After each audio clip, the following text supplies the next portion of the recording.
Robert, your project, Przelomy Dialogue Center, occupies the central part of Szczecin, specifically a block that was bombed during World War II. The site was the subject of an international architectural competition that you won. If you could talk about what the competition requested and what your winning proposal suggested. Yes, a very interesting place right in the center of Szczecin. And when we entered that project, when we followed the whole story behind it, we learned that before the war, there had been some tenement houses that had been demolished, and then the square that emerged was a result of air raids, of Allied air raids, and so this big chunk of space was created, and we thought it would be really nice to treat the whole quarter somehow in this design to actually combine the two traditions. You see, the pre-war situation with the tenement houses and the post-war situation following the air raid. So we built a sort of hybrid, an urban planning hybrid, post-war and pre-war. We violated in a way those competition assumptions. The assumptions underline the competition, and we took that risk. We believed that to be the right path, and fortunately, the jury shared our opinion, giving us first place in that competition, choosing that design. I really like your solution. You made this kind of a hybrid project where you put the museum underground and you turn the square into a public space for the entire city. If you can talk about specific ideas about using single material and also about the typography of the site. I understand it's the only hill in the city. So it became very special, kind of central platform for the entire city. If you could talk about those ideas. Indeed, the solution consisting in combining the building with the square, it's actually worth mentioning. The idea of going underground originated from the fact that in parallel with our building, a philharmonic hall was being erected by the Spanish-Italian team, a philharmonic hall which was supposed to be iconic. The Brozzi Vega team designed it. So we wanted to stay in the background, so to speak, not to upstage the philharmonic hall so as not to cause a spatial dissonance. So we took the background role. The roof of the building became the square with this unusual topography, as you have been kind enough to mention. And instantly, we saw that it had potential. Instantly after we had developed the project, a potential for all sorts of interesting events. And what is also important to emphasize, Szczecin, such a beautiful, such a big city, there hadn't been a proper public forum, a public space, a public square that could serve the local inhabitants. And we deliberately wanted to create this sort of space. In that square, in the 1970s, people had perished in fights with the local militia, and so this place became sacred in a way and sanctified by that historical event. So that there was the idea to create a contemporary history museum. However, the people who had fought for freedom back in the day, they believed that to be a site of memory, a place of remembrance where only anniversary meetings could be held. And you see, on the one hand, the underground museum was one topic, but what was supposed to be going on top, on the surface, for us, it was something that would limit the space. We wanted the place to be engaging, to connect people, to make it a genuine public forum. But since the city looked at that in the way I told you about, we were prohibited from using pavement which would have been suitable for sports, So we actually used a ruse, to push through the kind of paving that would have allowed these events to happen there. And indeed, this event space started to be thriving. People started, skateboarding and riding some bikes. And in winter, that was one of the few, as you said, few hills in Szczecin. So people would come with the kids, to use that hill. But at the same time, big demonstrations, big protests would take place. Also, some big open air concerts, and so it all kind of took off. I want you to talk about the museum, the building that you put underground, especially the turning panels, because when the museum is closed, the whole building becomes a kind of monolith, but then when it opens, it reveals itself. And this turning panels is something that you've been using in quite a few of your projects. It's a kind of, it becomes a kind of mobile architecture. I'll put it this way. The building, once closed, would have this purely monolithic form, but not only the aesthetics would inspire us, but also purely practical motivations. And I'll go back to the square for a bit. The square was supposed to be a place used by people, while a building with all sorts of cutting-edge technologies, well, it would have to be designed in such a way as to hide all those electronic devices and systems so as not to disturb people. And it looks crisp and clear and pure. And when the museum was supposed to open, we wanted those walls to really make a presence, and these revolving pieces of wall, they invite the visitors inside. I understand that this project was built some years ago, and now, years later, you are working on some improvements. If you could tell me more about your initiative to bring these improvements to the project, to the site. I understand you're working on some landscaping right now. If you could touch on that and why you decided to go back to this project and see what works, what doesn't. It was back in 2021, 22, and I started coming back to that Szczecin, to that Przelomy museum, because it seemed to me that the design could perhaps be slightly tweaked, slightly adjusted, because it seemed to me that what had been tremendously important in the past, and this is precisely why we went underground so as not to upstage the Philharmonic Hall. We thought that maybe it was less important at this day and age. Maybe it would be more important to add a couple of trees.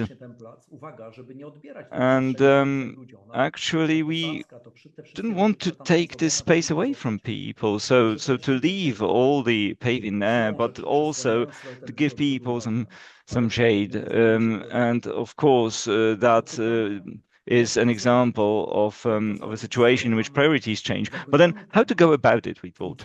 Well, it had been completed, right? The building was already up and running. So how can we possibly come back to this place and do something new? And then the museum came back to us and asked us, look, this place is used so intensively, so much has been happening in this square, that these spaces are subject to wear, and this is inevitable. So, could you please support us in discussions with the marshal of the province? You see, because some slabs have cracked. There has been some visible wear, and the marshal of the province doesn't want to give money for that. And I thought, well, now this is an opportunity. I had to travel 600 kilometers And I said, okay, Mr. Marshall, repairs are one thing, but we can add some vegetation to give a signal to everyone else in Poland to show that if you can improve something, do it. Of course, it wasn't that easy, and we did get scolded a bit for, you know, oh, you did something and now you need to improve it. But it's not that I had to find excuses, but I said, yes, it's really worth our while getting involved because at this day and age, we really have to go beyond the framework of our tasks, of our contracts, of our projects, of our designs. And we really need to change the world piece by piece because the small pieces together they create a great whole. This work has not started yet, but it's all heading in this direction that soon it will start. You present yourself as a conceptualist, conceptual architect. You explained your position by saying a concept lets us break free from our own formal preferences and step into the unknown. If you could elaborate on that. You see, this way of designing that infected me, so to speak, but positively, during my studies when I was in touch with professors who had studied the Verlage Institute in the Netherlands. It's fascinating and it's something that really speaks to me because it gives you the chance, if you follow an idea, a strong idea, it's in a way a response to all challenges, to all problems, to all wishes, to contexts and so on. When you find that concept which responds to everything and is a solution to everything, and you follow it, then you can let go of your habits. You can let go of what you used to like, and you just follow this logic, and you come to solutions which surprise even you will find them surprising at the end of the day. You can end up with having something new, novel, surprising, innovative. And this is already a method, a design method, which makes this design process satisfactory for me. And I still enjoy it. How to design at this day and age, how to look for new methods, how to look for new ideas, which we want to share with others. We want to inspire people, we want to infect them with these ideas, and we are open as well because we believe that there's power in a group. Together we are more. Together we are stronger. I want you to reflect a little bit on some of your quotes. You said, "I always wanted to find my own path, my own voice," and then you said, "Even in my own studio, I have to fight all the time because I often come up with ideas that no one has ever seen." If you could touch on your methodology. Things are constantly being brewed, you know, and there's constantly some intellectual unrest and seeking these solutions. There's this ferment, you see, and we never stop when we seek explanations. And I will refer to Przelomy again because we talked about improving the design. There were moments when we really wanted, after brainstorming sessions, we wanted to cover it in plants, in vegetation entirely, that hill. But then we thought, well, it doesn't make too much sense because this grass, you know, after a couple of days in a public square, well, it will perish quickly. But there is a huge park just behind the Philharmonic Hall. So these ideas sometimes we find that they are illogical if we think about them. And then people say, well, concrete is obsolete now. It's no longer trendy, you see. But if you have it in a public space, which is really heavily used, it's the only decent solution because then you plant trees and there is shade. The temperatures are right because trees cast shade, and then many thousands of people can use it. We constantly seek something. We constantly strive to find to look for new solutions, and we never go around in circles around what we succeeded in, because we could just rest on our laurels, you see, and continue to implement the same kind of project all the time. But actually, it's the greatest pleasure to have a blank sheet in front of you, and you start from scratch. When you describe your work, you use words and phrases such as movement, single material, blurry boundaries, a new way, a result of an argument, logical space, a typologic path, and a transformation of context. How else would you describe your work, and what kind of architecture do you try to achieve? You know, some of these words that you have uttered, some of these names are the exact names of the design parts. For instance, they actually came from the fact that some themes, not even, you know, the formal similarities, but some themes were similar in the designs, and they would be developed. And that mobility, which characterizes our architecture, which I love, by the way, because it gives you vast possibilities of shaping space. It's not only about closing and opening. It's a basic thing, but thanks to mobility, you can change the space around the building entirely. Both myself and KWK Promise, we are minimalists. We like architecture which does not talk too much, which is not too talkative, which is pure, and with Przelomy is a certain framework for all these functions, for all these elements which meet them. And what is interesting, this monochromatic building. Sometimes you have these spectacular situations that some kids get a piece of chalk, of colored chalk, and they basically draw over the whole building with chalk and create this carpet in a way. It looks as if it were, you know, strewn with flowers, and this is beautiful. And so obviously then the rain washes it all away, but well, traces of some other interventions have remained, and they will probably remain for many years to come. And so the place is alive, and this is the most beautiful thing. In our previous conversations, you said we should focus more on the tectonics of architecture. We must take more risks, and life will show us whether we are right or not. And then you said it is necessary to bring individual opinions to various issues. You can be criticized, but if you see logic in what you do, you should keep doing it and raise questions that concern you. And finally, you said we need more architects to investigate and experiment with many different ideas. So again, going back to all kinds of experimentations, asking questions that were not asked before, if you could talk about that. This is a time for a lot of discussion, a lot of debate, a lot of proposals and ideas which should be tested in one way or another, which should be logically, mind you, logically resolved and explored and investigated and analyzed. And this is a time for experimenting. Of course, keeping the old fabric makes sense. Undoubtedly, this is one of the directions in which architecture is going, and it should be going in this direction. But we have to learn how to build better from scratch,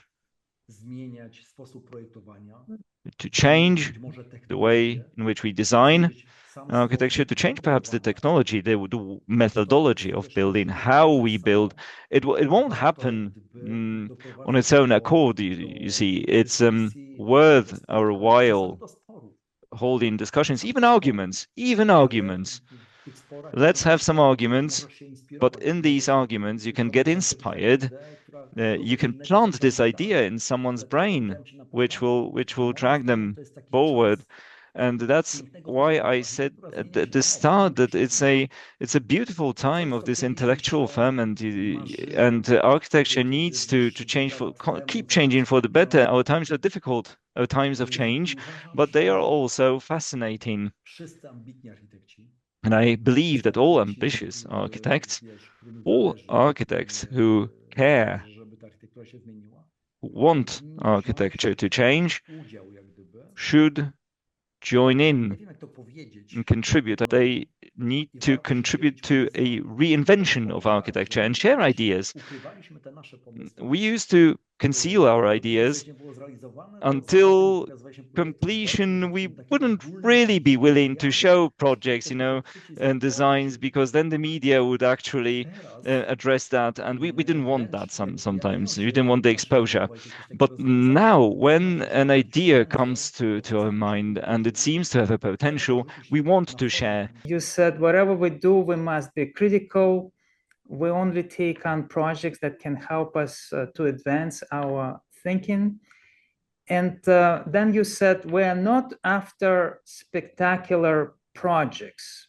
You said, I want our buildings to lead to discoveries. What did you discover? What did you learn? What were the biggest lessons? Well, I used to dream, obviously, of doing things that would be interesting, that would show some totally new solutions. However, with time, as time passes, I think that I found when we came up with an idea,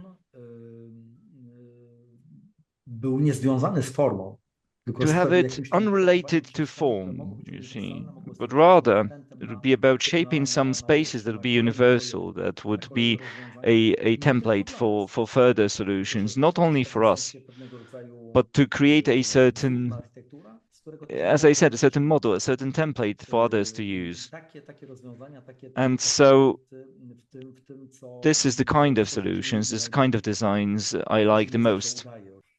Would you call your Przelomy Dialogue Center a manifesto? I could indeed call it a manifesto of how our studio thinks about architecture and what we have done, because this, going beyond the framework of certain projects, this broader way of thinking has led to a situation in which the building that was supposed to have been this conventional cuboid, the conventional box located in the urban space, would become a public square, a public space connecting people genuinely.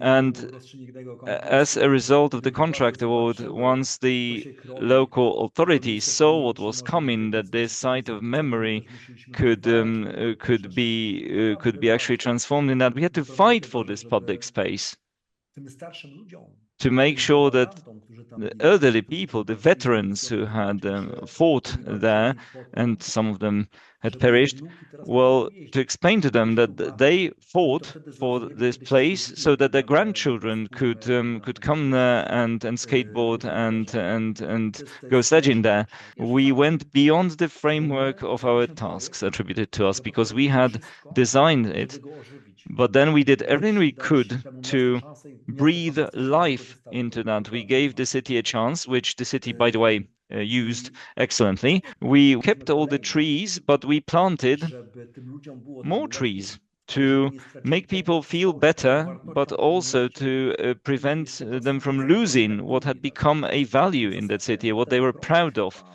So the project, essentially, I think it displays this approach we have as architects in the context of the museum in Katowice as well, in the context of greenery, that we keep going beyond this framework, beyond the boundaries of our tasks.